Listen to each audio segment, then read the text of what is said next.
হতে পারেন, আমি তো বললাম তোহা সিদ্দিকির হাত ধরে সিদ্দিকি 2011 সালের আগে মমতা বন্দ্যোপাধ্যায়ের সঙ্গে হেলিকপ্টারে ঘুরে বেড়াচ্ছেন, বাসে ঘুরে বেড়াচ্ছেন, সব জায়গাতে ঘুরে বেড়াচ্ছেন, যেন মুসলমান সম্প্রদায়ের পশ্চিমবঙ্গের একটাই মুখ, সেটা তোহা সিদ্দিকি। এমন একটা ভাবনা চিন্তা। সুতরাং সেটা হতে পারে কাসেম সিদ্দিকিকে দাঁড় করাবে। আমি কিন্তু খুব স্পষ্ট করে বললাম, কাসেম সিদ্দিকি হোক, তোহা সিদ্দিকি কি হোক, আরো মেহরাব সিদ্দিকি, আরো একাধিক সিদ্দিকি আছে যারা পীরজাদার নাম সেটা নিয়ে ঘুরে বেড়ান। যাকে খুশি দাঁড় করাক মমতা বন্দ্যোপাধ্যায়, তারা নিজেরা গিয়ে দাঁড়াক। নওশাদ সিদ্দিকী বাঘের বাচ্চা, মাথা উঁচু করে, বুক চিতিয়ে, সিট দ্বারা সোজা করে, আঙুল উঁচিয়ে লড়াই করতে পারে। ভাঙড়ের বুকেতে, ভাঙড়ের মাটিতে লড়াইয়ের আরেক নাম, লড়াইয়ের একটাই নাম, যোদ্ধার একটাই নাম, সেটা হলো পীরজাদা নওশাদ সিদ্দিকী। আমি তার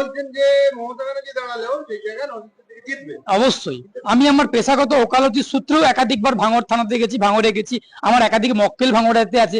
সুতরাং সেই সূত্রে যে ভাঙড়ের মানুষের যে মেজাজ, ভাঙড়ের মানুষের যে একটা উৎফুল্লতা, একটা স্বতঃস্ফূর্ততা নওশাদ সিদ্দিকীকে নিয়ে, এবং তৃণমূলের বিরুদ্ধে যে একটা পুঞ্জীভূত ক্ষোভ বিক্ষোভ দানা পাচ্ছে, যেটা আমরা 2021-এর বিধানসভা নির্বাচনে প্রতিফলিত হয়েছে, আমরা আশা করছি আগামী 26-এর বিধানসভা নির্বাচনেতেও সেই একই ধারা অব্যাহত থাকবে।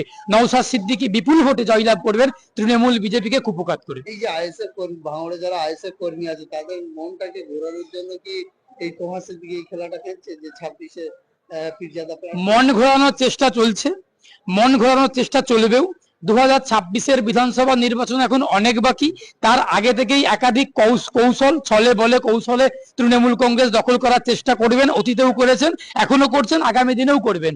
আমি আবারও বলছি, সমস্ত অপকৌশল, সমস্ত অপচেষ্টা, সমস্ত মানে ভাবনা চিন্তা, পরিকল্পনা, ষড়যন্ত্রকে বানচাল করে বাংলার মানুষ তথা ভাঙড়ের মানুষ নওশাদ সিদ্দিকীকে এবং আগামী দিনে এই তৃণমূল কংগ্রেস এবং বিজেপির বিরুদ্ধে যে সমস্ত শক্তিগুলো মাথাচাড়া দিচ্ছে, যে সমস্ত শক্তিগুলো উঠে দাঁড়াচ্ছে, বাম গণতান্ত্রিক প্রগতিশীল শক্তিগুলো, সেখানে কংগ্রেস হতে পারে, আইএসএফ হতে পারে, আরো একাধিক রাজনৈতিক দল রয়েছে, এই সাম্প্রদায়িক বিজেপি এবং দুর্নীতিগ্রস্ত তৃণমূলের বিরুদ্ধে তারা জয়লাভ করবে, এটা আশা করতে পারি। আপনি যেটা বললেন যে বাম গণতান্ত্রিক যে শক্তি উঠে আসছে, সেই শক্তি দিনে দিনে এক হয়েছিল, এবারে কি সেটা দিনে দিনে শূন্য হয়ে যাবে বলে মনে করছেন?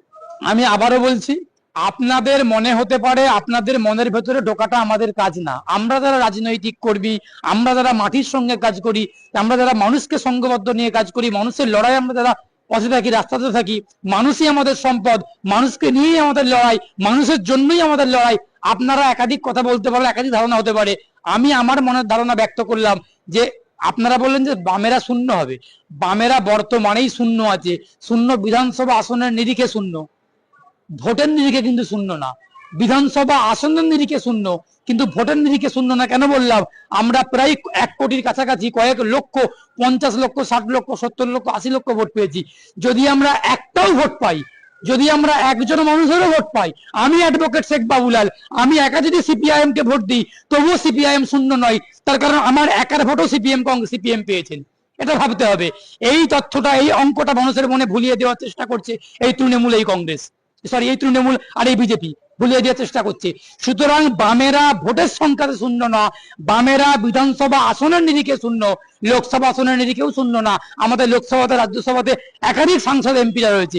আমরা মানুষকে সঙ্গে নিয়ে লড়াই করছি। তার কারণ বিজেপি যেই হিন্দুদেরকে হাতিয়ার করে 21-এর নির্বাচনে ভোটের বৈতরণী পার করে 77টা আসনে জিতেছেন, সেই হিন্দুদেরকে বিজেপি আজকে মন্দিরে ঢুকতে দিচ্ছে না। আমার যারা হিন্দু ভাই, আমার যারা হিন্দু সহনাগরিক, তাদেরকে আমি বলছি, আমি মুসলমান, আমি একজন আইনজীবী, আমি একজন ভারতের নাগরিক, বাংলার অধিবাসী অ্যাডভোকেট এস.কে বাবুলাল, আমার যারা সহনাগরিক নাগরিকা, হিন্দু সম্প্রদায়ভুক্ত পাল আছে, দাস আছে, সামন্ত আছে, সাঁতরা আছে, মাইতি আছে, প্রামাণিক আছে, ধারা আছে, এই যে সম্প্রদায়ভুক্ত মানুষগুলো হিন্দু, তাদের ভোট নিয়ে বিজেপি ক্ষমতাতে আসলো। আর গরু খেকো শুভেন্দু অধিকারী হিন্দু হিন্দু করে দিনরাত হিন্দুত্ব জামা পরে ঘুরে বেড়ান, সেই হিন্দুদেরকে মন্দিরে ঢুকতে দিচ্ছে না, সেই হিন্দু মহিলাদেরকে নগ্ন করে রাস্তায় হাঁটানো হচ্ছে, হিন্দুর বাচ্চাদেরকে জল খেতে দেওয়া হচ্ছে না। এমন হিন্দু বিদ্বেষী বিজেপি এখানে চাষ করছে বাংলার মাটিতে। ওই শুভেন্দু অধিকারীর মাথা নিচের দিকে, পা উপরের দিকে করে, চামড়া তুলে পিস পিস পিস পিস করে গণতান্ত্রিক ভাবে বাংলার মাটিতে বাংলার হিন্দুরা ওকে কবর দিবে। আমি আবারও বলছি, হিন্দু আর হিন্দুত্ব আলাদা। হিন্দুত্বকে আমি ঘৃণা করি, আমি হিন্দুত্ববাদকে ঘৃণা করি। আমি মনে করি হিন্দুত্ববাদ মানে হচ্ছে মৌলবাদ, হিন্দুত্ববাদ মানে হচ্ছে ধর্ষণবাদ, হিন্দুত্ববাদ মানে হচ্ছে তালিবানবাদ, হিন্দুত্ববাদ মানে হচ্ছে রাহাজানিবাদ, হিন্দুত্ববাদ মানে হচ্ছে খুনিবাদ, হিন্দুত্ববাদ মানে ধর্ষণবাদ, ধর্ষণবাদ, ধর্ষণবাদ। আমি হিন্দুকে শ্রদ্ধা করি, হিন্দুকে সম্মান করি। তার কারণ হিন্দু হলো রামায়ণ মহাভারত গীতা, হিন্দু হলো শ্রী রামকৃষ্ণ পরমহংসদেব, হিন্দু হলো শ্রী চৈতন্য মহাপ্রভু, স্বামী বিবেকানন্দ, হিন্দু হলো শ্রী রামচন্দ্র।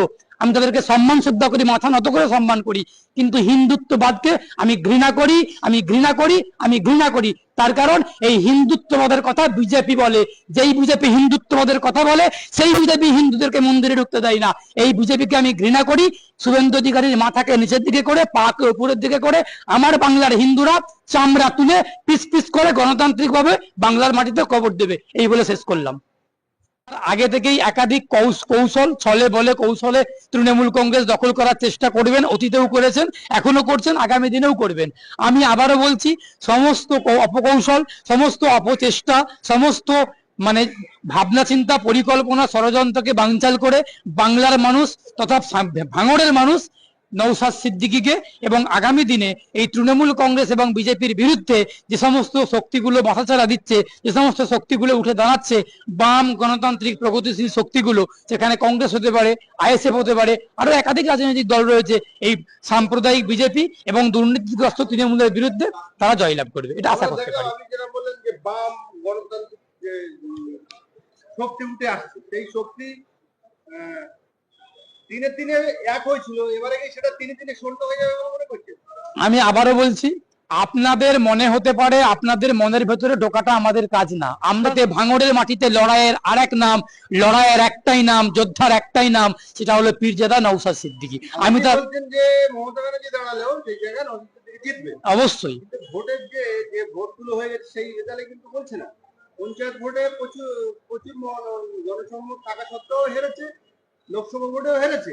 আপনি তো পুকুর দেখেছেন তো, পুকুরে মাছ থাকে প্রচুর, জালে যদি ঘাই না থাকে না, মাছ ওঠে না। তো নওশাদ সিদ্দিকী আমার মনে হয় যে ভোটটাকে ব্যালটে কনভার্ট করার সেই ঘাইটা নেই। না, ওটা আপনাদের মনে হতে পারে, ওটা আপনারা সংবাদ জগতের প্রতিনিধি, আপনাদের মনে হতে পারে। আপনাদের মনের ভেতরে তো আমাদের ঢোকা কাজ না। আমরা যারা রাজনৈতিক কর্মী, আমরা যারা রাজনীতি নিয়ে কালচার করি, আমি একজন পেশাগত আইনজীবী, আমি আমার পেশাগত ওকালতির সূত্রেও একাধিকবার ভাঙড় থানাতে গেছি, ভাঙড়ে গেছি, আমার একাধিক মক্কেল ভাঙড়াতে আছে। সুতরাং সেই সূত্রে যে ভাঙড়ের মানুষের যে মেজাজ, ভাঙড়ের মানুষের যে একটা উৎফুল্লতা, একটা স্বতঃস্ফূর্ততা নওশাদ সিদ্দিকীকে নিয়ে এবং তৃণমূলের বিরুদ্ধে যে একটা পুঞ্জীভূত ক্ষোভ বিক্ষোভ দানা পাচ্ছে, যেটা আমরা 2021-এর বিধানসভা নির্বাচনে প্রতিফলিত হয়েছে, আমরা আশা করছি আগামী 26-এর বিধানসভা নির্বাচন